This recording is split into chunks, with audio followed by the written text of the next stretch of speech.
Hello everyone, मैं हूं सौवनिक and welcome to NEET पे जीत सीरीज बाय लर्नो हब, जहां आप सीख सकते हैं physics, chemistry, math and biology, वो भी बिल्कुल फ्री, ओनली एट learnohub.com।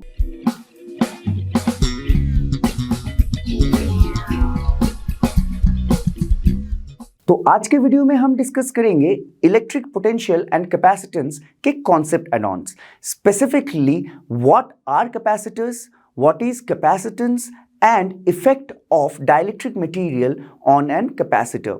उसके बाद हम जानेंगे अबाउट ग्रुपिंग ऑफ कैपेसिटर्स। तो चलिए बिना देर करते हुए हम आगे बढ़ते हैं और जानते हैं अबाउट कैपेसिटर्स।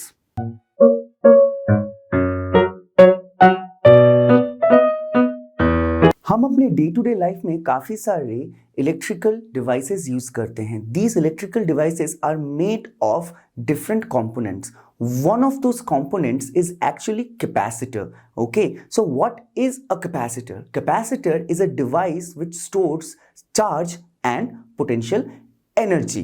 तो यहाँ पे देखिए, ये आपका definition हो गया capacitor का, which states devices which is used to store electric charge or potential energy. Okay, so what constitutes a capacitor? Capacitor is made up of two conductors. Okay, two parallel plate, it can be parallel plate, it can be cylindrical, but it has two conductors which are isolated from each other, and one of them will be positively charged and one will be negatively charged. So see, made up of two isolated conductors, ये important है कि वो isolated होने चाहिए.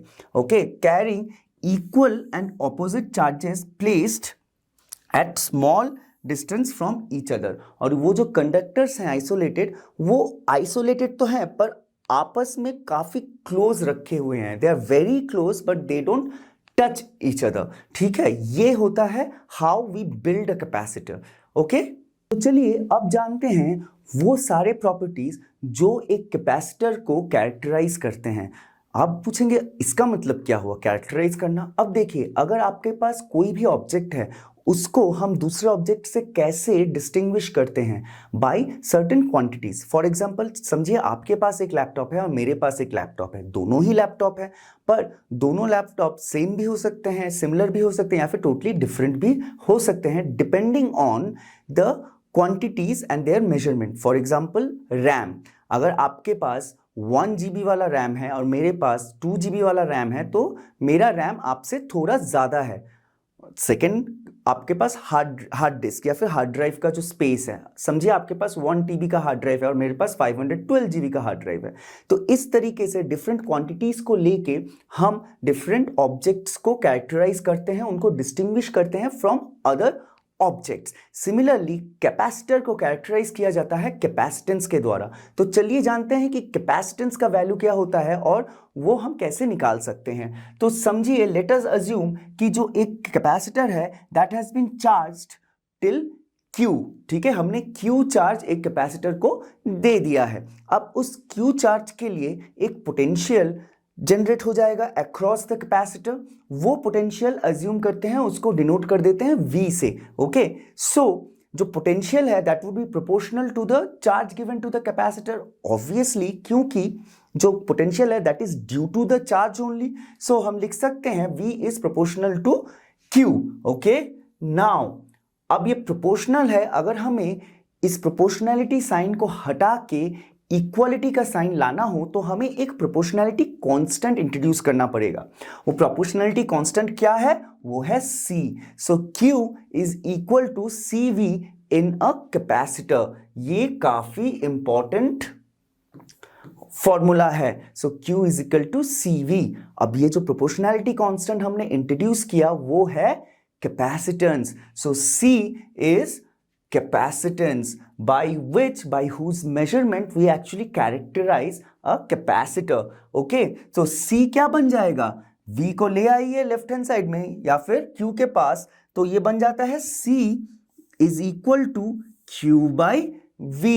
So that is the definition of a capacitance. तो ठीक है, हर capacitor का एक कैपेसिटेंस होगा, एक सी होगा, उसको हम Q बाई वी से मेजर कर सकते हैं।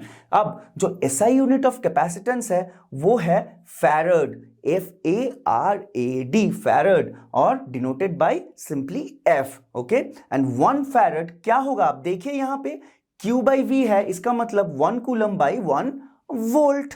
तो आपका 1 farad becomes 1 coulomb by 1 volt. Dimensional formula m to the power -1, l to the power -2, t to the power 4 and a to the power 2। ये हो गया आपका डायमेंशनल फॉर्मूला। डायमेंशनल फॉर्मूला काफी इंपॉर्टेंट्स होते हैं और कॉम्पिटिटिव एग्जाम्स में आपको मैंने बार बार बोला है कि आपको सवाल सॉल्व और ऑप्शन चूज करने में काफी मदद करते हैं, तो डायमेंशनल फॉर्मूला को कभी भूलिएगा मत। चलिए आगे बढ़ते हैं और जानते हैं capacitance of an isolated spherical conductor कितना होता है। सो लेट अस अज्यूम कि आपके पास एक स्फेरिकल कंडक्टर है जिसका जो रेडियस है वो r है, ओके, और उस स्फेरिकल कंडक्टर पे आप q चार्ज इंड्यूस कर रहे हैं, मतलब आप q चार्ज दे रहे हैं। तो उस कंडक्टर का पोटेंशियल कितना हो जाएगा, पोटेंशियल हो जाएगा 1/4πε0 q बाई r। हम जानते हैं this is the potential of a spherical conductor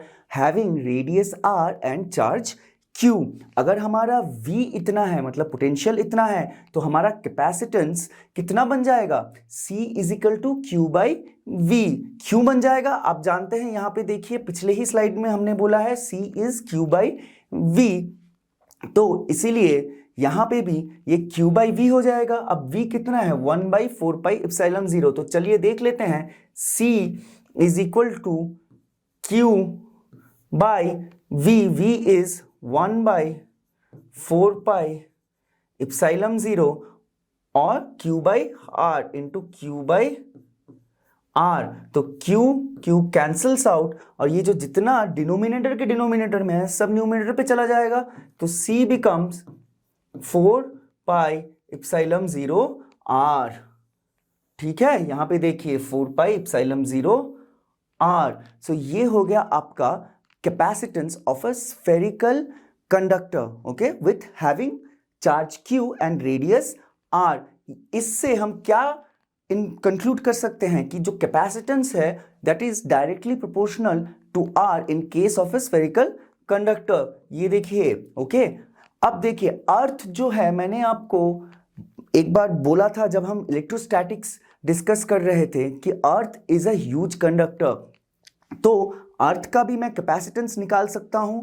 तो देखिए कैपेसिटेंस ऑफ अर्थ कितना होगा, ये फॉर्मूला मैं पुट कर देता हूं, 4πε0 into this is the radius of the earth, okay, 6.4 into 10⁶ metres. और हम जब उसका कैपेसिटेंस निकालते हैं तो देखिए कितना कम निकलता है farad. So 711 into 10⁻⁶ farad is the capacitance of earth.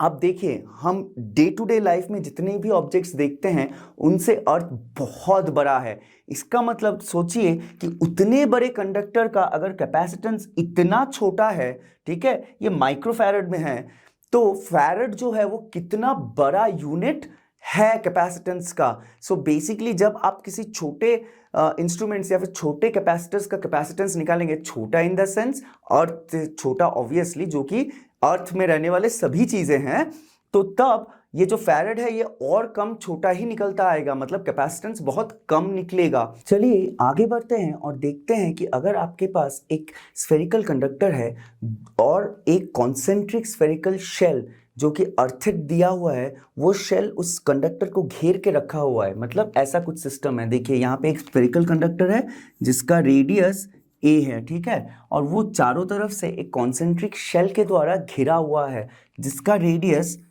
b है, ओके। और फिर वो जो कॉन्सेंट्रिक शेल है वो अर्थेड है, मतलब अर्थ से कनेक्टेड है। तो इस केस में ऐसा अगर सिस्टम दिया हो तो उस केस में इस सिस्टम का कैपेसिटेंस कितना होगा। लेट अस अज्यूम कि यहाँ पे जो छोटे वाले कंडक्टर है उस पे चार्ज +q है और बड़े वाले कॉन्सेंट्रिक शेल पे चार्ज -q है। तो इन दोनों का जो पोटेंशियल डिफरेंस v होगा वो कितना होगा, इस छोटे वाले का पोटेंशियल माइनस इस बड़े वाले का potential. So potential of any shell or spherical conductor is given by Q by 4 pi epsilon 0 R, where R is the radius। इस केस में रेडियस छोटे वाले का कितना है, A है, और बड़े वाले का B है, तो माइनस कर दिया है। Q by 4 pi epsilon 0 common था तो उसको मैंने निकाल दिया, तो हमारा पोटेंशियल बन जाता है Q by 4 pi epsilon 0 1 by A minus 1 by B। अब ये हमारा पोटेंशियल निकल गया। तो पोटेंशियल अगर हमारे पास है, चार्ज Q यहाँ पे दिया हुआ है, तो हम कैपेसिटेंस निकाल सकते हैं। कैपेसिटेंस का फॉर्मूला क्या है, C is equal to Q by V। तो वो फॉर्मूला पुट कर देते हैं और जो हमारा फाइनल पोटेंशियल निकलता है वो बन जाता है, कैपेसिटेंस निकलता है वो बन जाता है 4 pi epsilon 0 AB by B minus A। So this is the formula by which we can calculate the capacitance of a system consisting of a spherical conductor enclosed by a concentric shell which is connected to the earth. The next capacitor that we are going to discuss is a cylindrical capacitor। जो cylindrical capacitor है वो कैसे बनता है, वो बनता है दो concentric cylinders को मिला के। आप फिगर पे देख सकते हैं कि आपके पास एक छोटा सा सिलेंडर है और ये जो लाइन है that passes through its axis और center। ओके, नाउ जो बड़ा वाला सिलेंडर है वो छोटे वाले सिलेंडर को चारों तरफ से घेर के रखा हुआ है, ठीक है, और ये जो बड़ा वाला है वो अर्थेड है, ठीक। अब छोटे वाले का रेडियस A है और बड़े वाले का रेडियस B है। So this is a depiction or a figure depicting a cylindrical capacitor. अब अगर आपके पास charge density on the outer cylinder is let's say minus lambda, which is line charge density, okay, and charge density again on the smaller cylinder is plus lambda। तो ये जो lambda है ये क्या डिपिक्ट करता है, ये आपको charge on the cylinders depict कर रहा है। So if the system is given like this, then the capacitance of a cylindrical capacitor will be 2 pi epsilon 0 L divided by log E B by A। अब ये L क्या है, L is nothing but the length of the capacitor। मतलब ये जो length है cylinder का, जितना लेंथ पे आप कैपेसिटेंस कैलकुलेट कर रहे हैं, जितने लेंथ का कैपेसिटर है, अब ये इन्फिनिट तो है नहीं, ये एक फाइनाइट नंबर ही लेंथ का आप कैपेसिटर लेते हैं, तो वो जो लेंथ है that is L। So L is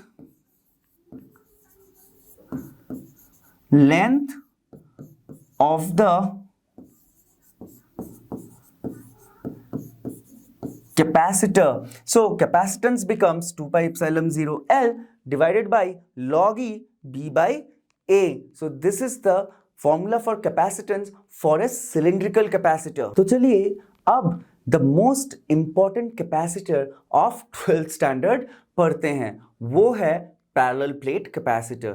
So See in the figure, let's assume कि आपके पास दो पैरेलल प्लेट्स हैं जो, और उनके जो बीच का जो डिस्टेंस है वो D है, और area of the parallel plates, each parallel plate is A, हाँ, मीटर स्क्वायर में, ठीक है। सो A एरिया और दोनों पैरेलल प्लेट्स के बीच का जो डिस्टेंस वो क्या बना, वो D, ये हम एज्यूम कर रहे हैं। एक जो प्लेट है वो पॉजिटिवली चार्ज है, दूसरा वाला नेगेटिवली चार्ज है, ठीक है, और ये दोनों कनेक्टेड हैं बैटरी से। अब ये जो है ये आपका बन गया एक पैरेलल प्लेट कैपेसिटर, ठीक है। तो पैरेलल प्लेट कैपेसिटर हो या सिलिंड्रिकल कैपेसिटर हो, कैपेसिटर का जो कैपेसिटेंस है वो कैसे देते हैं, वो है C is equal to Q by V। इस केस में Q by V is equal to epsilon 0 A by D। So capacitance in case of a parallel plate capacitor can be defined as epsilon 0 A by D and only depends on area and the distance between the two plates। अब आप पूछेंगे ये Q से epsilon 0 A by D कहाँ से आ गया, तो चलिए देख लेते हैं।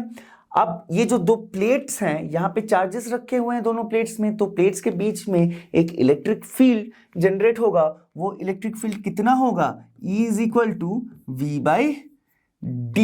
ओके, सो V हमारा पोटेंशियल कितना बन जाता है, पोटेंशियल बनता है ED। Okay, now electric field from Gauss law we also know is equal to sigma by epsilon 0, और ये हमारा D रह गया। अब sigma is what? It's surface charge density. Surface charge density मतलब Q by area of the surface. यहां पे area of the surface कितना है? A। तो ये जो सिग्मा है ये बन जाता है Q, नीचे आ गया A epsilon 0 bye into D. अब ये हमारा V निकल गया, हमें चाहिए क्या?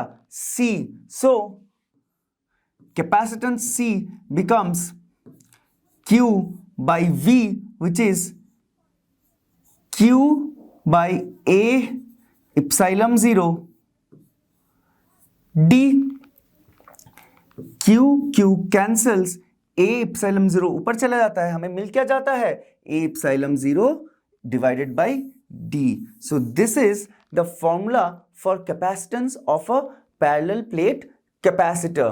Now the force between the capacitor is given by F is equal to epsilon 0 A E square, where E is the electric field between the capacitor। अब मेरा एक सवाल है, जो फोर्स होगा इन दोनों प्लेट्स के बीच वो क्या होगा? अट्रैक्टिव या रिपल्सिव?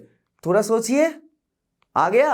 हाँ, वो अट्रैक्टिव होगा। क्यों? क्योंकि एक तरफ प्लस है और दूसरी तरफ नेगेटिव है, और the basic property of charges क्या कहता है कि if the charges are opposite in nature then they will create attractive force among them. तो ये जो दो प्लेट्स हैं इन दोनों के बीच एक इलेक्ट्रोस्टैटिक फोर्स होगा जो कि अट्रैक्टिव इन नेचर होगा।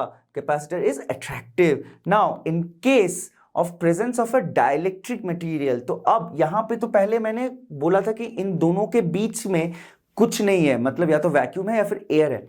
अब अगर हम जानबूझ के इन दोनों प्लेट्स के बीच में एक डाइलेक्ट्रिक मटेरियल रख देते हैं, तब जो कैपेसिटेंस है वो थोड़ा मॉडिफाई हो जाता है। मॉडिफाई कैसे होता है? C becomes K epsilon 0 A by D, where K is the dielectric constant, where K is dielectric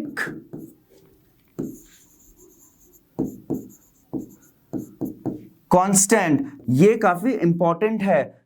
अगर एक पैरेलल प्लेट के बीच में आपने कोई डाइलेक्ट्रिक मटेरियल रख दिया तो उसका जो कैपेसिटेंस है that becomes K into the original capacitance. आप देखिए ओरिजिनल कैपेसिटेंस है या नहीं? ये epsilon 0 AD was the capacitance of the capacitor without the dielectric. So our C varies as K C0. Okay, so जो न्यू कैपेसिटेंस है that is equal to the dielectric constant K into the original value of the capacitance without the dielectric. तो अब तक के capacitor के discussion में जब हम पैरेलल प्लेट कैपेसिटर के बारे में बात कर रहे थे तो हमने बोला था कि अगर आप एक पैरेलल प्लेट कैपेसिटर के दोनों कैपेसिटर प्लेट्स के बीच का जो स्पेस है उसमें अगर कोई मटेरियल भर देते हैं, डाइलेक्ट्रिक मटेरियल भर देते हैं विथ डाइलेक्ट्रिक कांस्टेंट K, तब जो नया कैपेसिटेंस बनता है वो क्या बनता है? K A epsilon 0 by D। लेकिन अज्यूम कीजिए आपने वो पूरा स्पेस डाइलेक्ट्रिक मटेरियल से नहीं भरा है बल्कि एक पोर्शन भरा है as shown in the figures. Okay, यहाँ पे भी देखिए ये ऐसे थिकनेस T वाला डाइलेक्ट्रिक मटेरियल रखा हुआ है, यहाँ पे भी थिकनेस T वाला डाइलेक्ट्रिक मटेरियल रखा हुआ है। तो बेसिकली डाइलेक्ट्रिक मटेरियल का पोजीशन में शिफ्ट कर सकता हूँ। द ओनली कंडीशन इज कि D the thickness of the capacitor should not be equal to the thickness of the dielectric material। इसका मतलब डाइलेक्ट्रिक मटेरियल पार्शियली फिल करता है the space between the plates को। उस केस में capacitance कैसे निकाल सकते हैं हम अब वो डिस्कस करेंगे। ओके, तो इन दोनों डायग्राम्स को देख लीजिए। A B are the two plates of the capacitor जिनका जो एरिया है वो let's assume A, okay, and the distance between the two plates is D. Now the thickness of the capacitor is T. Fine, इतना तो समझ में आ ही गया है। अब देखिए assume कीजिए कि ये कैपेसिटर के बीच में अभी डाइलेक्ट्रिक मटेरियल नहीं है, तो जो इलेक्ट्रिक फील्ड होगा वो E0 कौन से डायरेक्शन में होगा? From positive to negative. यहां पे देखिए ये पॉजिटिव है ये नेगेटिव है, सो E0 which is the electric field between the plates will be in the direction of positive to negative. अब हमने डाइलेक्ट्रिक पुट कर दिया है, ठीक है, ऑफ थिकनेस T. अब इस डाइलेक्ट्रिक के अंदर जो इलेक्ट्रिक फील्ड एक और वैल्यू लेगा वो भी इसी डायरेक्शन में होगा. क्यों? क्योंकि ये जो बड़ा वाला मतलब जो कैपेसिटर है उसका इलेक्ट्रिक फील्ड ज्यादा होगा from the internal electric field that is created due to the presence of the external field in a dielectric. So ये जो E है ये भी from positive to negative of the plate charges and negative to positive of the dielectric charges होगा. ठीक है, आप देखिए ये रहा आपका E inside the dielectric. So inside the dielectric, electric field is E. Outside the dielectric, between the plates, the electric field is E0. Now let's see. हम जानते हैं कि E is equal to V by D inside the capacitor. इसका मतलब D क्या है? The thickness. So हमारा जो पोटेंशियल वो कितना बनता है? ED. ठीक है, अब थोड़ा पीछे चलते हैं. यहां पे जो थिकनेस है कैपेसिटर के बीच में, जहां पे जो हमने D ले रखा है वहां पे थोड़ा जो स्पेस है वो T से भरा हुआ है. तो उस स्पेस में जो इलेक्ट्रिक फील्ड होगा वो क्या होगा? वो होगा V इंटू T. ओके, और जो बाहर का स्पेस होगा वो क्या होगा? V will be E0 into D minus T, जो रिमेनिंग स्पेस है. So our one thickness is T, the other is D minus T. Okay, now see this electric field, the new electric field due to the capacitance is what? E0 by K. This is how electric field varies with introduction of dielectric, or K is the dielectric constant. So now the potential across the plates is what? First E T plus E0 D minus T. ये V1 और ये V2. Okay, now E को मैं क्या लिख सकता हूं? E0T by K plus E0 D minus T. This is V. Now capacitance is what? Q by V. अब यहां पे V के जगह पे मैं ये वैल्यू पुट कर सकता हूं. सो C becomes Q by E0. E0 को मैं कॉमन ले जाता हूं, क्या रह जाता है? T by K plus D minus T. Okay, E0 को मैंने कॉमन ले लिया है V के. ओके, नाउ E0, अब E0 को भी मैं लिख सकता हूं थोड़ा सा फैंसी वे में. वो क्या है? वो है sigma by epsilon 0. Now sigma by epsilon 0 can be written as Q by A epsilon 0. Sigma क्या है? Surface charge density. So sigma by epsilon 0 can be written as Q by A epsilon 0. This value I can put in this equation. So my C becomes Q by A epsilon 0 D minus T plus T by K. मैंने सिर्फ rearrange कर दिया है bracket के अंदर के terms को. Now Q cancels.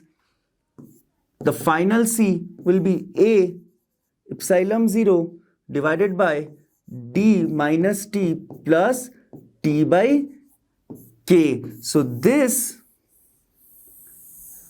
is the capacitance for a parallel plate capacitor filled partially by a dielectric material.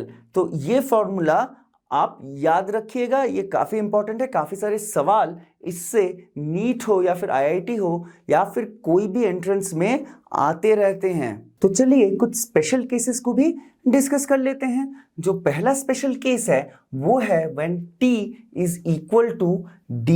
इसका मतलब अब जो पैरेलल प्लेट कैपेसिटर है उसके बीच का जो स्पेस है वो पार्शियली फिल्ड विद डाइलेक्ट्रिक नहीं है, वो टोटली फिल्ड विद डाइलेक्ट्रिक है। उस केस में आप देखिए जो कैपेसिटेंस है वो बन क्या जाता है, K epsilon 0 A by D। यहाँ पे ये जो पहले वाला केस हमने डिस्कस किया था जहां पे टोटली फिल्ड था वो सेम है इसके साथ, ठीक है। नाउ नेक्स्ट केस और next special case is when K is infinity. Okay, मतलब K का जो वैल्यू है, डाइलेक्ट्रिक कांस्टेंट का जो वैल्यू है वो हम इंफिनिटी एज्यूम कर लेते हैं। तब क्या होता है, देखिए ये हमारा फॉर्मूला है कैपेसिटेंस का। सो T बाई K की जगह पे T बाई इंफिनिटी हो जाता है, तो ये जो है 1 बाई इंफिनिटी इज व्हाट, 0। सो ये टर्म 0 हो जाता है, तो हमारे पास सिर्फ क्या रह जाता है, epsilon 0 A by D minus T। So this is the formula in case the dielectric constant K goes to infinity. Now next case when T is equal to D and K is infinity, मतलब जो space है वो totally filled है dielectric से and जो dielectric constant है वो भी इंफिनिटी है, then our C becomes epsilon 0 A by D minus D. क्योंकि D माइनस टी था तो यहाँ पे T is equal to D है, तो D माइनस डी जो कि 0 plus again T by K था, T is D, so D by infinity where K is infinity. तो यहाँ पे क्या बन जाता है, epsilon 0 A by 0 which is infinity. So our capacitance goes to infinity if the entirety of the space between the capacitor plates, like between the plates, is filled with dielectric constant and the dielectric constant value is infinity. Okay, now the last case is when more than one dielectric slabs are placed between the capacitors. तो अगर आप सोचिए यहाँ पे partially तो filled है, लेकिन अब एक से ज्यादा डाइलेक्ट्रिक मटेरियल के स्लैब्स उस स्पेस में दिए गए हुए हैं, ठीक है। तो एक स्लैब का K1 होगा तो दूसरे का K2 होगा, तीसरे का डाइलेक्ट्रिक कांस्टेंट K3 होगा। सिमिलरली अप टिल जितने भी स्लैब्स रखे गए हैं, in that case the capacitance is given as C is equal to epsilon 0 into A divided by D. D is the distance between the plates minus T1 minus T2 up to Tn. T1 क्या है, thickness of the dielectric material that has been placed. So पहले material का T1 दूसरे का T2 उसी तरह up to Tn plus T1 by K1. K1 क्या है, dielectric constant of different dielectric materials that has been placed inside the space between the plates of the capacitor. So यहाँ पे T1 by K1, T2 by K2 up to Tn by Kn. So this formula gives you the capacitance of a capacitor filled partially with multiple dielectric slabs. तो चलिए अब discuss करते हैं the effect of dielectric material on different quantities related to a capacitor when the battery is not connected. So let's assume कि Q0, C0, V0 and E0 are the charge, capacitance, potential difference and electric field respectively of a particular capacitor before the dielectric material has been introduced. Okay, now we introduce the dielectric material and see what happens to these quantities due to the dielectric material. Now first, charge on the capacitor plates remains Q0, so the charge does not get affected due to the introduction of a dielectric material. Now electric field gets reduced, so E is equal to E0 by K. Okay, potential difference gets reduced, so V0 also gets reduced by a factor of K. Okay, so V is equal to V0. Now the capacitance actually increases, so C is K C0, ठीक है, और the energy decreases. Energy is the electrostatic energy that is stored in the capacitance. That actually decreases when we introduce a dielectric material when the battery is not connected. Now let's see what happens to those quantities in case when the battery is actually connected and the dielectric material is introduced. Okay, so the charge now becomes Q. So when we connect the battery, the charge increases by a factor of K, which is the dielectric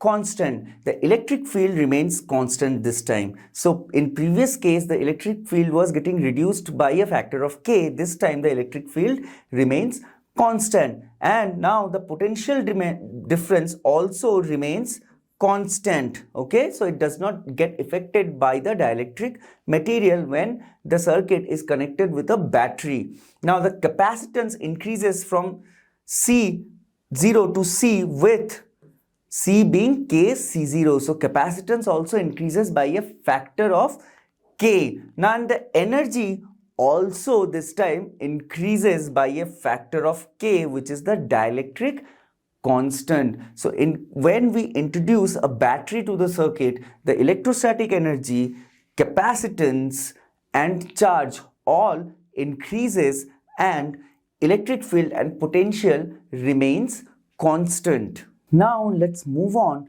and discuss the grouping of capacitors. Grouping of capacitors का मतलब क्या है कि अगर किसी circuit में एक से ज़्यादा कैपेसिटर्स दिए हुए हैं तो आप उनका इक्विवेलेंट कैपेसिटेंस कैसे निकाल सकते हैं। यहाँ पे देखिए जो इन अ सर्किट जो कैपेसिटेंस है वो पहले कैसे रिप्रेजेंट होता है वो देख लेते हैं। वो है by two parallel lines. Okay, so this is how a capacitor is represented or shown in a diagram of a circuit. तो यहाँ पे देखिए पहला केस है हमारा सीरीज ग्रुपिंग का, मतलब अगर एक से ज्यादा कैपेसिटर आपके सीरीज में जॉइंट है, सीरीज में जॉइंट मतलब एक के बाद एक, ठीक है, तब हमें अगर इन सबका इक्विवेलेंट कैपेसिटेंस निकालना हो, so the formula is 1/C equivalent is equal to 1/C1 plus 1/C2 plus 1/C3. So this is the formula to calculate the C equivalence यानी capacitance equivalent or equivalent capacitance for a series grouping of capacitance. Now next case of grouping is a parallel grouping, which means the capacitance are joined in parallel. In case of parallel, the potential across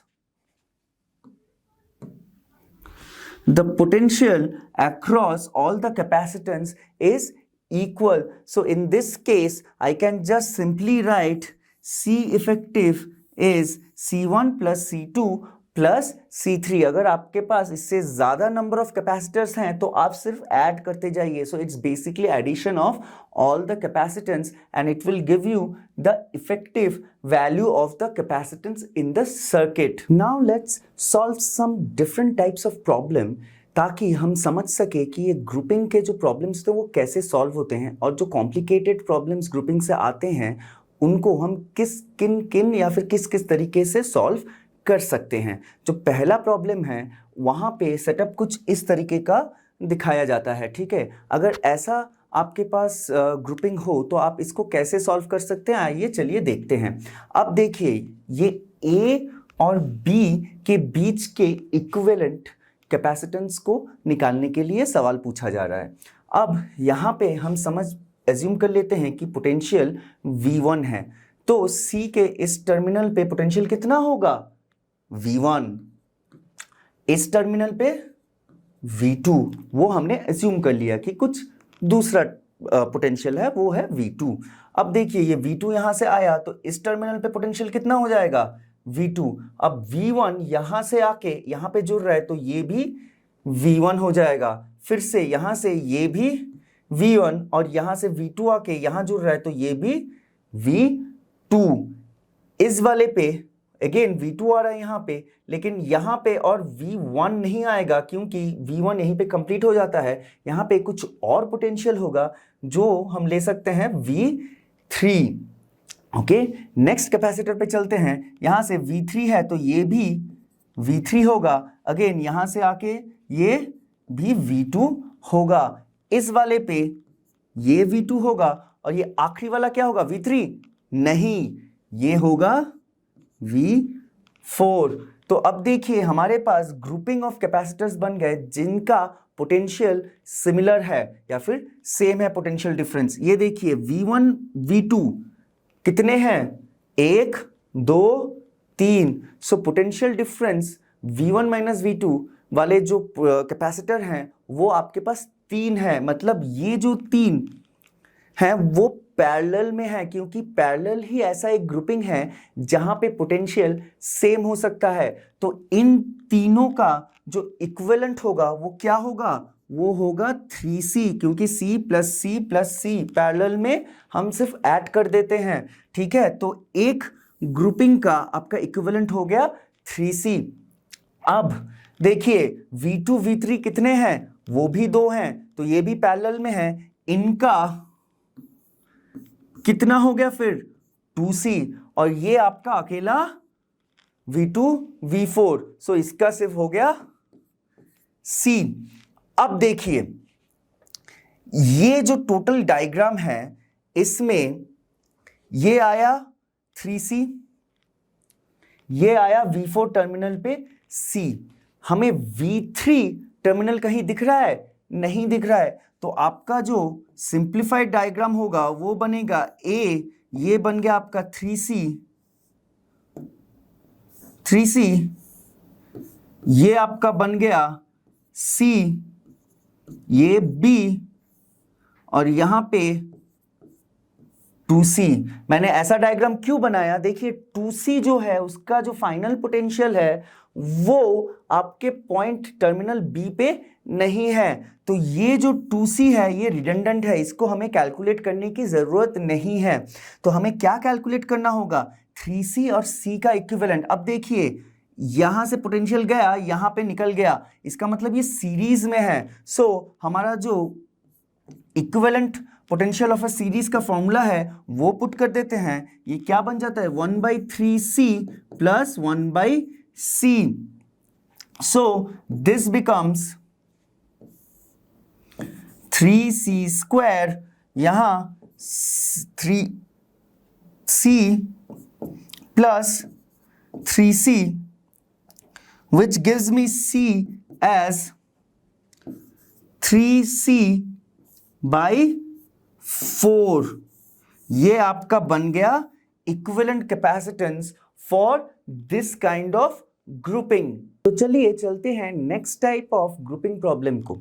इनको solve करने के लिए हमें एक symmetry की जरूरत होती है। तो अगर आपके पास जो करंट फ्लो है उसमें एक सिमेट्री है और सिमेट्री एक पर्टिकुलर एक्सिस के थ्रू है, एक्सेप्ट द पॉइंट कि सिर्फ आउटपुट और इनपुट वाले रिवर्स्ड हैं, तो हम ये मेथड से सॉल्व कर सकते हैं। For example let us see this diagram.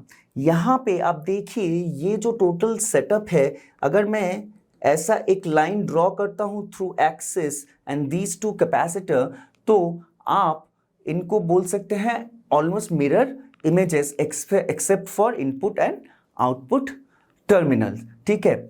ऐसे केसेस में जिस एक्सिस के थ्रू हम लाइन ड्रॉ कर रहे हैं उस एक्सिस के जो टर्मिनल्स होंगे दे विल बी रिडंडेंट, तो उनको मैं ज्वाइन कर सकता हूं किसी और के साथ। तो यहाँ पे देखिए ये एक्स ओ वाई समझ लीजिए, ये जो लाइन है on this line they intersect X O Y like this. So ये जो दो कैपेसिटर्स हैं दीज आर इन पैरेलल, ये सी के हैं, each capacitor of capacitance C. So अगर ये पैरेलल हैं तो अगर मैं इनको हटा दूं सर्किट से तो मैं इक्विवेलेंट ले जाऊंगा 2C का capacitor. So this diagram can be redrawn as, देखिए मेरी डायग्राम कैपेसिटी उतनी अच्छी है नहीं, सो प्लीज बेयर विथ मी।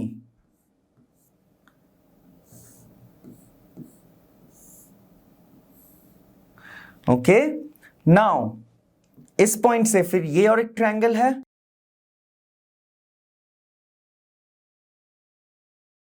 फिर आ गया यहां पे और एक कैपेसिटर, ठीक है। अब बारी है इन दोनों के इफेक्टिव को इस सर्किट में जोड़ने की। ये कैसे जुड़ेंगे, ऐसे,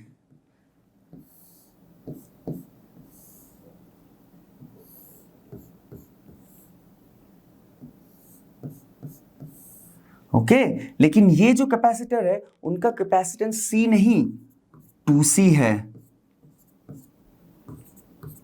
यहां देखिए ये C है, ये C है और दोनों पैरेलल में है, तो आप यहाँ पे उनका एडिशन 2C को इक्विवेलेंट कैपेसिटेंस ले सकते हैं, बाकी सारे C पे हैं। अब देखिए ये वाला कैपेसिटर और ये वाला कैपेसिटर पैरेलल में है, सिमिलरली ये दो और ये दो पैरेलल में है, तो मैं डायग्राम को और थोड़ा सिंप्लीफाई कर सकता हूं।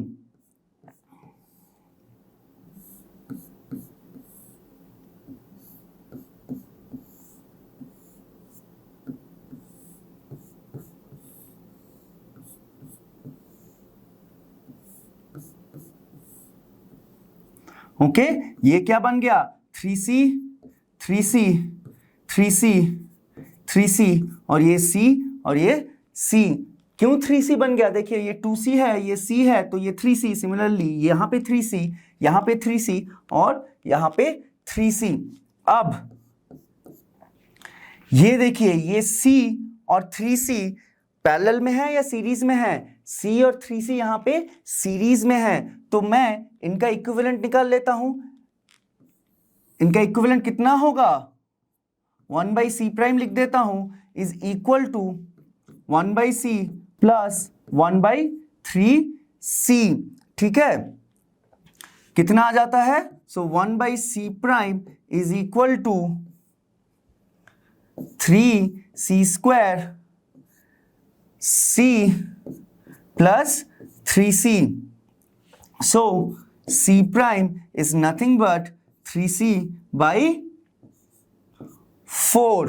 ठीक है, तो इन दोनों का इक्विवेलेंट 3c by 4 बन गया, इन दोनों का भी 3c by 4 बन गया। अब ये जो दोनों सीरीज में थे उनका जो इक्विवेलेंट कैपेसिटर होगा वो इस 3c के साथ फिर से क्या पैरेलल में है, तो डायग्राम कैसा बनेगा?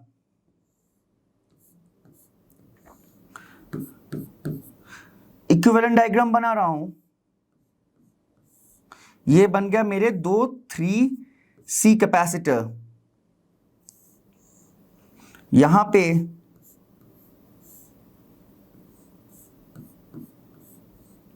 ठीक है, इसका वैल्यू कितना है 3C by 4, इसका भी 3C by 4। अब ये दोनों पैरेलल में हैं तो हमें सिर्फ ऐड ही करना है, कितना बन जाएगा 3C by 4 प्लस 3C। सो इसको अगर मैं यहां पे ऐड कर लेता हूं,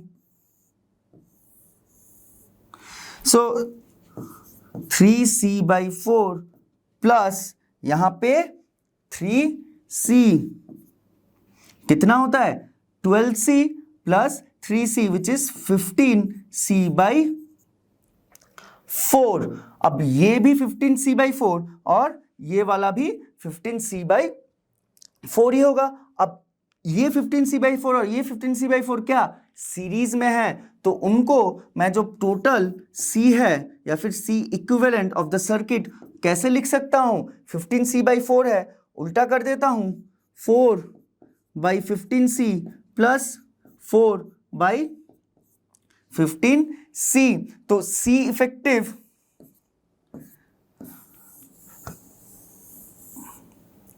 कितना बन जाता है?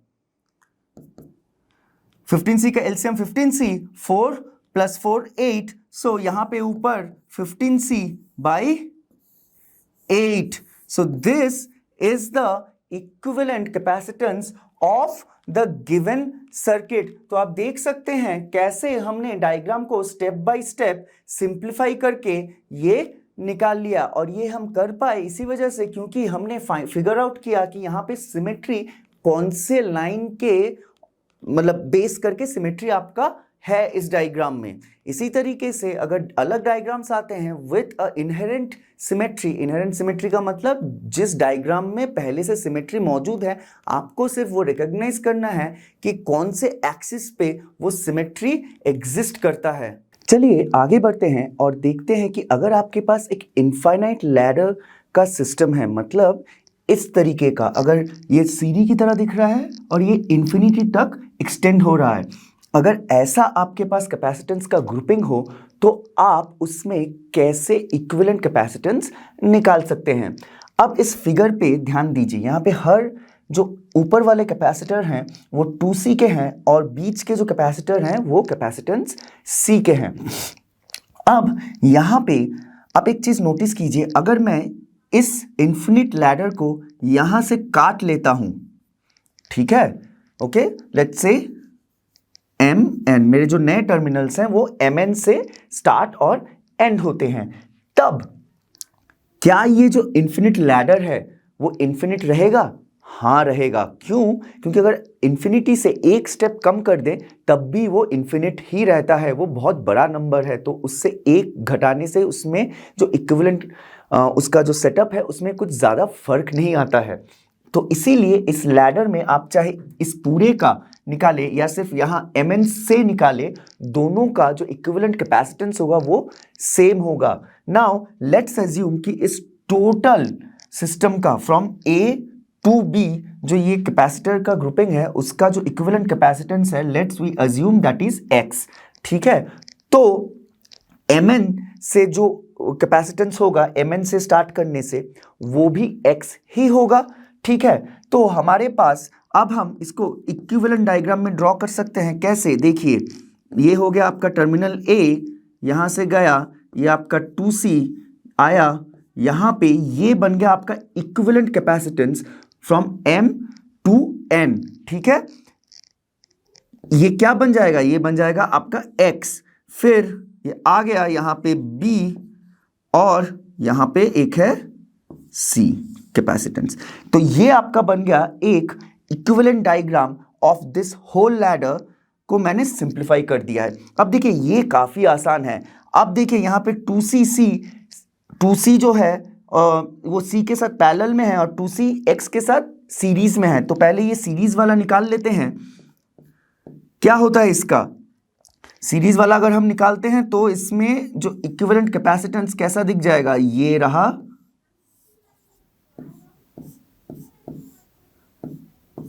ये आपका C बन गया। तो ये वाला जो कैपेसिटेंस है that is equivalent capacitance of 2C and X, वो कैसा दिखेगा?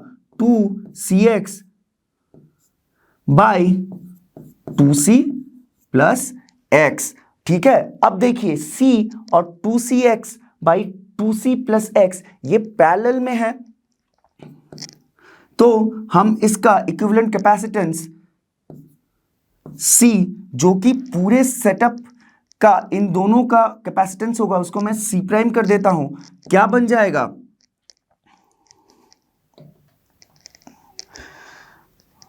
2CX by 2C plus X plus यहां पे क्या है?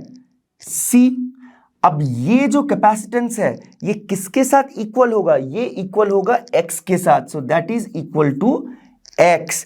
अब मुझे यहां पे देखिए इस वाले इक्वेशन को अगर मैं सॉल्व करूं तो मुझे X निकल जाएगा, तो वो X क्या होगा? वो X होगा इस पूरे इन्फिनिट लैडर का इक्विवेलेंट कैपेसिटेंस जो मैंने पहले ही यहां पे अज्यूम किया हुआ है। तो आइए इसको सॉल्व करने की कोशिश करते हैं। ये 2CX है, इसको मैं इधर ले आता हूं तो मेरे पास क्या रह जाएगा? यहां पे 2CX plus 2C square plus CX is equal to 2CX plus X square. अब यहां पे देखिए 2CX कैंसल्स ईच अदर, तो मेरे पास जो फाइनल रिजल्ट निकलता है वो होता है X is equal to 2C। ये आपका हो जाएगा equivalent capacitance for a infinite ladder when the capacitance are given in this type.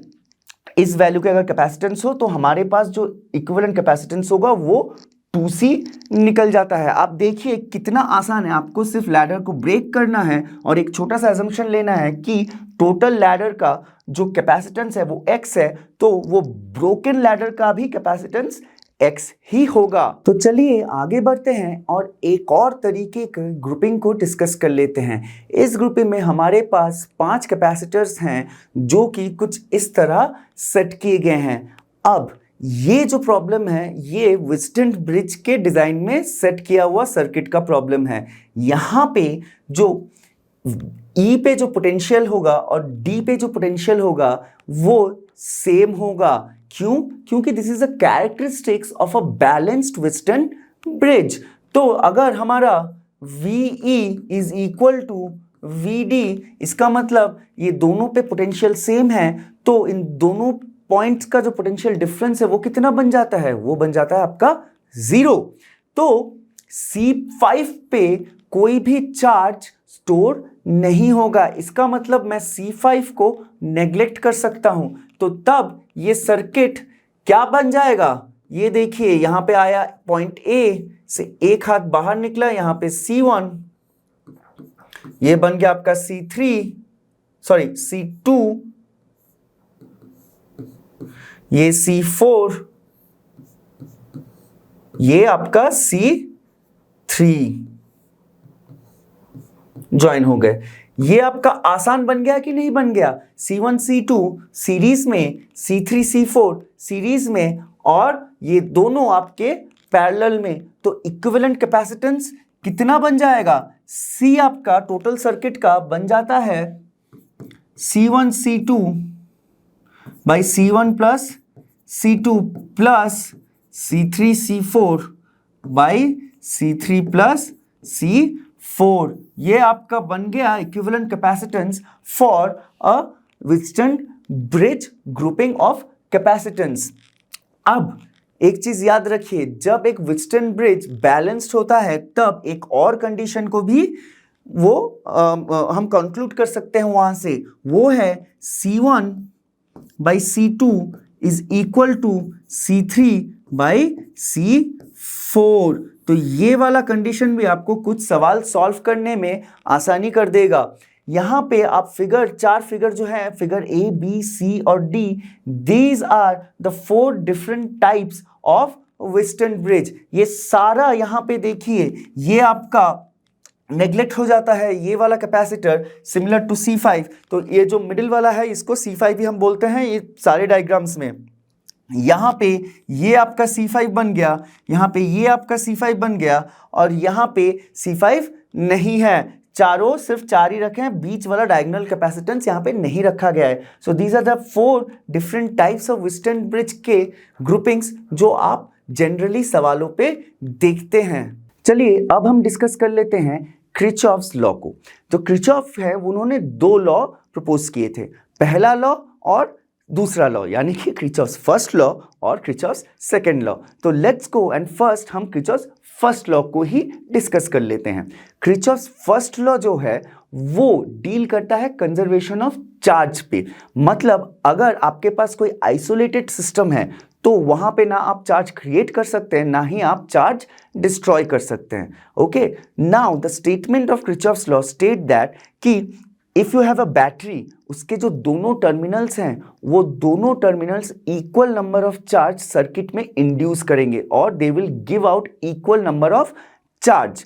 अब देखिए यहां पे ये जो डायग्राम है इसको आप नोटिस कीजिए, ये जो पोटेंशियल है ये बैटरी से आ रहा है, ये आपका प्लस, ये आपका माइनस टर्मिनल। तो अकॉर्डिंग टू किरचॉफ्स लॉ इस टर्मिनल से जो चार्ज प्रोड्यूस होगा वो भी इक्वल टू इस टर्मिनल से चार्ज के साथ। अब पोटेंशियल इस C1 और C2 पे सेम है, लेकिन इस पॉजिटिव प्लेट पे, ओके, कैपेसिटर के पॉजिटिव प्लेट पे जो चार्ज आ रहा है, लेट्स अज्यूम वो Q1 है। ओके, C3 के नेगेटिव पे जो आ रहा है वो Q3 है, और C4 के नेगेटिव पे जो आ रहा है वो Q4 है। ओके, और C2 वाले पे Q2।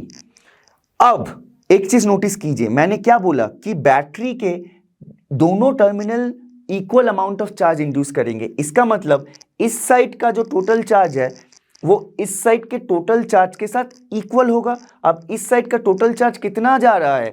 Q1 plus Q2। इस साइड का कितना जा रहा है? Q3 plus Q4। So according to Kirchhoff's law Q1 plus Q2 will be equal to Q3 plus Q4. Okay, so this is what we can deduce from Kirchhoff's law. और ये हमें काफ़ी सारे सवालों को सॉल्व करने में भी आसानी कर देता है। चलिए आगे बढ़ते हैं और डिस्कस कर लेते हैं किरचॉफ सेकंड लॉ को भी। ये जो लॉ है ये डील करता है conservation of charge and conservation of energy के साथ। ये लॉ क्या बोलता है? ये कहता है कि अगर आपके पास कोई लूप है, ठीक है, एक क्लोज्ड लूप है और उसमें कैपेसिटर्स और पोटेंशियल्स सोर्स यानी कि बैटरी रखा हुआ है और आप किसी कैपेसिटर में पॉजिटिव प्लेट से नेगेटिव प्लेट जा रहे हैं, तो वहां पे जो पोटेंशियल ड्रॉप होगा that would be equal to Q by C, मतलब charge on the capacitor by capacitance of the capacitor.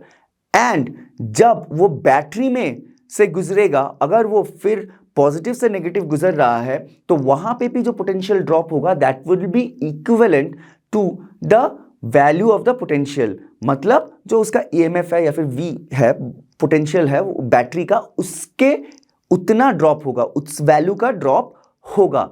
और एक स्टेटमेंट भी है कि अगर आप एक कोई क्लोज्ड लूप ले रहे हैं तो वहां पे जो पोटेंशियल है वो जीरो होता है। Equivalent potential of the loop is always zero of a closed loop, ठीक है। तो चलिए इस दोनों स्टेटमेंट को थोड़ा समझते हैं सर्किट के रिप्रेजेंटेशन के द्वारा। तो आप देखिए यहां पे एक डायग्राम है, ठीक है। फिलहाल के लिए ये जो लाइन है IDJ, इसको हम अज्यूम नहीं करते हैं। आप सोच लेते हैं कि इसमें ये लाइन अभी फिलहाल नहीं है, तो हम we are assuming a loop ABG CHEF, okay. So for loop ABG CHEF, ये जो लूप है, ठीक है, ये बाहर वाला लूप मैंने लिया है। अब देखिए यहां पे पहले C1, ये कैपेसिटर से हम गुजर रहे हैं, यहां पे हम प्लस टू नेगेटिव जा रहे हैं, सो प्लस से नेगेटिव जा रहे हैं तो पोटेंशियल ड्रॉप होगा। तो यहां पे पहला क्या होगा, माइनस Q1 बाई C1।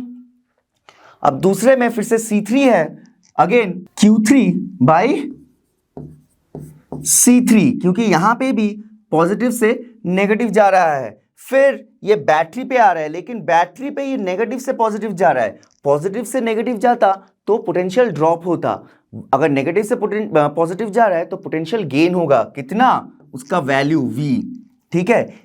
अब सेकेंड स्टेटमेंट देख लिए, the sum of potential in the closed loop will be zero. ये सम ऑफ पोटेंशियल है तो एक क्लोज्ड लूप में वो कितना बन जाएगा, वो जीरो बन जाएगा। तो ये देखिए आपको एक रिलेशन मिल गया, from we can deduce this relation from these two laws of Kirchhoff's law statement, ठीक है। अब ये हम क्यों कर रहे हैं, क्योंकि जब हम कोई सवाल करेंगे, आप देखिए जब आपने इसको इस तरीके से लिख लिया, यहां पे कोई भी चीज अननोन हो इन तीनों में से तो आप उसे निकाल सकते हैं। सो इस तरीके से आपको मदद मिल जाती है काफी सारे प्रॉब्लम्स सॉल्व करने में in circuit, in grouping of capacitance के प्रॉब्लम्स में। तो चलिए अब डिस्कस कर लेते हैं energy stored in a charge capacitor कितना होता है। सो एनर्जी स्टोर्ड हम कैसे कैलकुलेट कर सकते हैं, we can define it as well as total amount of work in charging the capacitor. ये थोड़ा हमको आसान हो जाता है एनर्जी स्टोर कैलकुलेशन करने में। तो energy is equivalent to the work done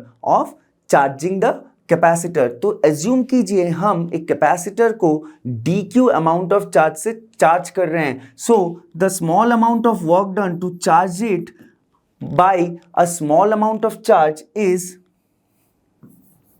dq v. Now V is equal to what? Q by C. So our dW becomes Q by C dQ. अब assume कीजिए कि the amount of work, the total amount of work to charge a capacitor from 0 to Q0 कितना होगा, इसका integral from 0 to Q0 which will give me W Q0 square by C और यहां पे divided by 2. Okay, so this is work done to charge the capacitor to Q0। तो मैंने सिर्फ integral कर दिया है। ओके, नाउ हमें निकालना क्या है? Energy stored. Energy stored is nothing but the total work done which is equal to Q0 by 2C और half Q0 square by C। So अब देखिए, हाफ Q0 स्क्वायर क्या लिख सकता हूं मैं? C स्क्वायर V स्क्वायर, यहां पे C है, cancels out, so half CV square. और कुछ कर सकता हूं क्या? C को मैं क्या लिख सकता हूं? Q by V। So half Q by V into V square, again cancels, तो क्या रह जाता है? Half Q V। सो ये बन गया मेरा U, ये बन गया मेरा U, और ये भी मेरा U। So finally U is equal to, और energy stored is equal to half Q0 square by C is equal to, यहां पे सब पे Q0 है, या फिर चार्ज लिख दीजिए, कोई दिक्कत नहीं है, चार्ज ऑफ द कैपेसिटर। यहां पे मैं 0 हटा देता हूं फाइनल रिजल्ट में।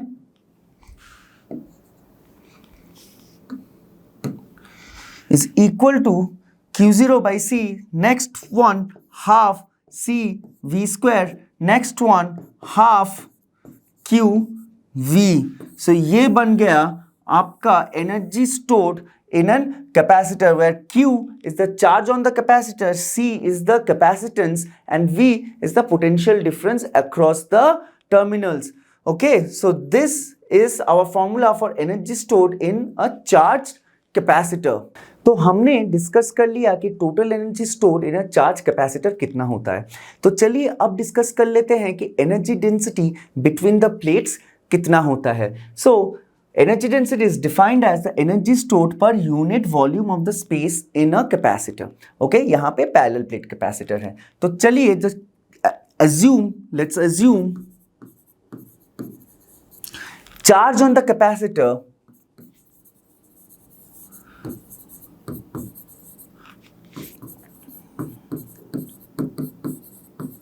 is capital Q. Okay, तो अगर चार्ज कैपिटल Q है तो मैं Q को इस तरीके से लिख सकता हूं कि नहीं? Sigma which is a surface charge density into area. So now sigma is also can be written as E epsilon 0 और surface area A. Now with this definition of charge I can write the total energy stored as half Q square by C. Now Q square क्या बन गया? E epsilon 0 A का whole square divided by 2।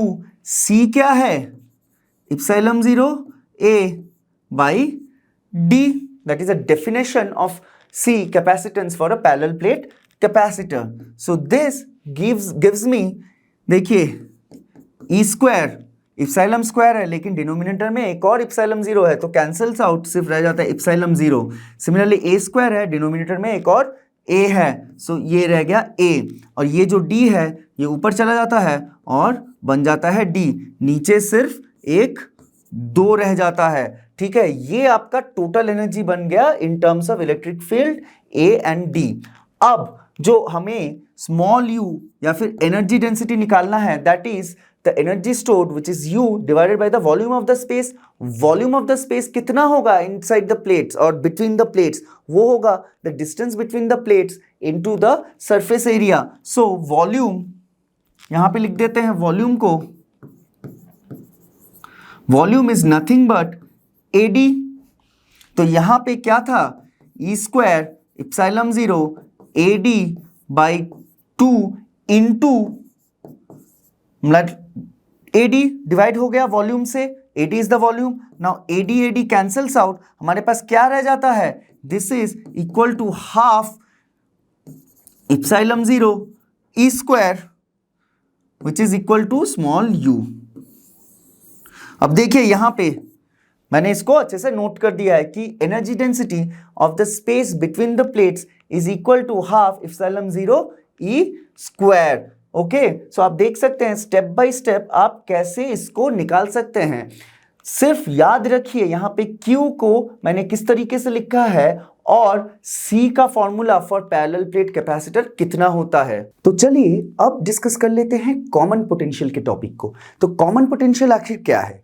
देखिए, अगर आपके पास दो spherical conductors हैं, for example एक जो है उसका जो रेडियस है वो आपका है R1, दूसरे का रेडियस है R2, ठीक है। पहले वाले में चार्ज आप पकड़ लीजिए Q1 है, दूसरे वाले में चार्ज Q2 है और कैपेसिटेंस C1 C2, ठीक है। अब यहाँ पे चार्ज है, कैपेसिटेंस है, इसका मतलब यहाँ पे पोटेंशियल भी होगा। इसको हम लिख लेते हैं V1 और बड़े वाले का लिख लेते हैं V2, ठीक है। अब पहले केस में ये दोनों आइसोलेटेड हैं, आइसोलेटेड मतलब दोनों जॉइंट नहीं है, दोनों कनेक्टेड नहीं है। फिर हम इनको कनेक्ट कर देते हैं किसी एक मेटेलिक वायर से ताकि फ्लो ऑफ चार्ज हो सके। अब फ्लो ऑफ चार्ज कैसा होगा? देखिए, वो फ्लो ऑफ चार्ज इस तरीके से होगा कि दोनों का पोटेंशियल, यहां पे जो पोटेंशियल है ये डिफरेंट है। क्यों? क्योंकि यहाँ पे चार्ज डिफरेंट है, कैपेसिटेंस डिफरेंट है, तो इन फर्स्ट केस में पोटेंशियल भी डिफरेंट है। लेकिन सेकेंड केस में ये जो चार्ज जो है वो इस तरीके से रिलोकेट होगा कि समझ लीजिए यहाँ पे चार्ज Q1 प्राइम, यहाँ पे चार्ज Q2 प्राइम होता है, लेकिन पोटेंशियल जो होगा वो इन चार्ज के रिडिस्ट्रीब्यूशन की वजह से कॉमन हो जाएगा, यानी कि दोनों ही स्फीयर में पोटेंशियल V हो जाएगा, ठीक है। और जो कैपेसिटेंस है वो तो C1 ही रहेगा, मतलब C1 पहले के लिए और C2 दूसरे वाले के लिए। ओके, अब इसमें रेडियस तो चेंज नहीं हो जा रहा है, सिर्फ चार्ज रीडिस्ट्रीब्यूट हो रहा है। तो अब हमारा इस टॉपिक पे हमारा जो टास्क है वो है कि हमें ये जो कॉमन पोटेंशियल V है वो निकालना है। अब इन दोनों स्फीयर्स को देखिए, ये दोनों आइसोलेटेड है और हमने पहले ही पढ़ा था प्रॉपर्टीज ऑफ चार्ज में कि जो चार्ज होता है वो कंजर्वेटिव होता है, मतलब हम वो चार्ज हमेशा कंजर्व्ड होता है अगर एक आइसोलेटेड सिस्टम है तो जब तक हमने इनको ज्वाइन नहीं किया, ये पहला वाला जो स्फीयर है ये Q1 ही रहेगा, दूसरा वाला स्फीयर Q2 ही रहेगा। अब सोचिए, हमने इनको ज्वाइन तो कर दिया, लेकिन ये जो टोटल सिस्टम है इसको हमने आइसोलेट रखा है बाकी किसी भी सिस्टम से, तो इन दोनों का जो टोटल चार्ज होगा वो कितना होगा? ऑब्वियसली इन दोनों के चार्ज का जो सम होगा, नेट सम होगा, that will be equivalent to the total charge of this particular system, क्योंकि दोनों ही सिस्टम आपके आइसोलेटेड हैं फ्रॉम एनीथिंग एल्स। सो जो चार्ज है, टोटल चार्ज, वो सेम हो जाएगा, वो ना बढ़ेगा ना घटेगा। तो इसी वजह से हम लिख सकते हैं कि Q1 prime plus Q2 prime is equal to Q1 plus Q2, ठीक है। ओके, नाउ और एक चीज नोटिस कीजिए, यहां पे देखिए अब पोटेंशियल सेम हो गया है, इसका मतलब हम ये भी लिख सकते हैं। आप देखिए इस वाले सिस्टम में आप ये नोटिस कीजिए कि आपका जो कैपेसिटेंस है वो क्या है? Q/V, ये हमारा फॉर्मूला है।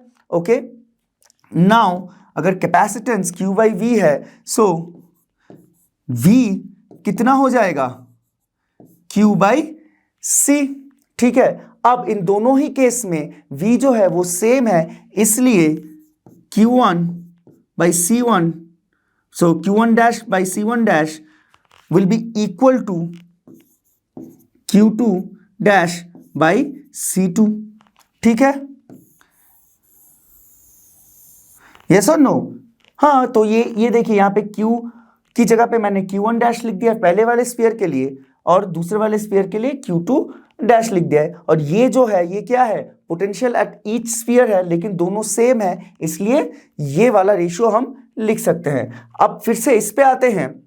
अब देखिए, जो पोटेंशियल है उसका एक्चुअल डेफिनेशन क्या है? Total charge by total capacitance. अब इस केस में टोटल चार्ज कितना है? Q1' प्लस Q2' और टोटल कैपेसिटेंस कितना है? C1 plus C2। तो मेरा जो V मैं कॉमन लिखने के लिए VC लिख देता हूं, वो क्या होता है? Q1' plus Q2 dash by C1 plus C2। ठीक है, यहां तक समझ में आ गया। ये टोटल चार्ज हो गया इस सिस्टम का और ये टोटल कैपेसिटेंस हो गया। लेकिन ये जो टोटल चार्ज है that is equal to Q1 plus Q2। मैं ये Q1 प्लस Q2 के टर्म्स पे क्यों लिख रहा हूं? क्योंकि देखिए यहां पे जो Q1 डैश Q2 डैश है वो अननोन है, हम उसको जानते नहीं है कि डिस्ट्रीब्यूट होकर कैसे पहुंच रहा है। ठीक है, पर हम ये जरूर जानते हैं कि कितना चार्ज हमने पहले आइसोलेटेड स्फीयर्स में दिया हुआ था। तो इसीलिए मेरा जो VC का मैं फाइनल लिख देता हूं फॉर्मूला, वो क्या बन जाएगा? Q1 plus Q2 divided by C1 plus C2। ये आपका बन गया कॉमन पोटेंशियल। एक बार आपका कॉमन पोटेंशियल निकल जाए तो आप Q1 डैश और Q2 डैश भी निकाल सकते हैं। कैसे? इस फॉर्मूले से। सो आपका कॉमन पोटेंशियल V है which is equal to Q1 dash by C1। तो आपका Q1 कितना बन जाएगा? Q1 डैश V, यहां पे ये VC है, सो VC C1। Similarly Q2 dash VC C2।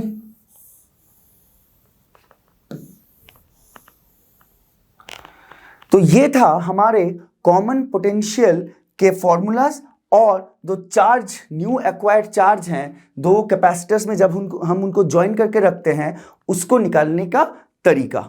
तो चलिए आगे बढ़ते हैं और जान लेते हैं कि रीडिस्ट्रीब्यूशन प्रोसेस जो हुआ चार्जेस का उसमें हम कितना एनर्जी लॉस करते हैं। So the initial charge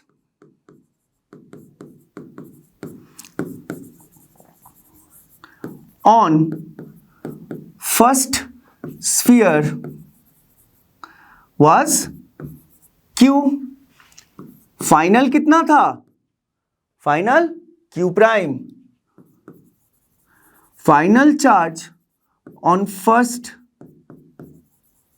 sphere was Q prime. So Q initial था, फाइनल Q प्राइम था, तो जो डिफरेंस ऑफ चार्ज या फिर loss of charge for the first sphere वो कितना हो जाएगा? Q minus Q prime, right, becomes Q minus Q prime.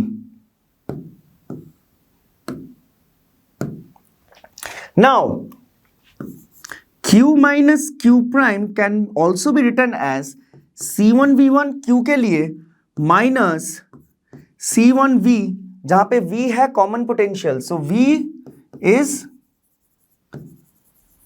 Common potential. सो C1V1 माइनस C1V। अब C1 कॉमन ले जाता हूं, क्या रह जाता है? V1 माइनस V की जगह पे मैं क्या लिख सकता हूं? C1V1 plus C2V2 divided by C1 plus C2। अब मैं C1 C2 को एलसीएम लेके इसको और थोड़े सिंप्लीफाइड टर्म्स में लिख सकता हूं। सो बन जाता है मेरा C1 यहां पे multiplied, so V1 C1 plus V1 C2 minus C1 V1 minus C1 V1 minus C2 V2 divided by C1 plus C2। Okay, अब सो Q माइनस Q प्राइम कितना बनेगा? देखिए C1 V1 माइनस प्लस है तो cancels out, और यहां पे C2 मैं कॉमन ले सकता हूं, सो यहां पे बन जाता है C1 C2, यहां पे क्या रहता है? V1 माइनस V2, और डिनोमिनेटर में कितना? C1 plus C2। सो ये बन गया मेरा डेल्टा Q। ठीक है, सिमिलरली अब मुझे एनर्जी का डिफरेंस चाहिए। UI minus UF is delta U, which is given as half del Q into del V। del V कितना होगा? V1 minus V2, so del V is V1 minus V2।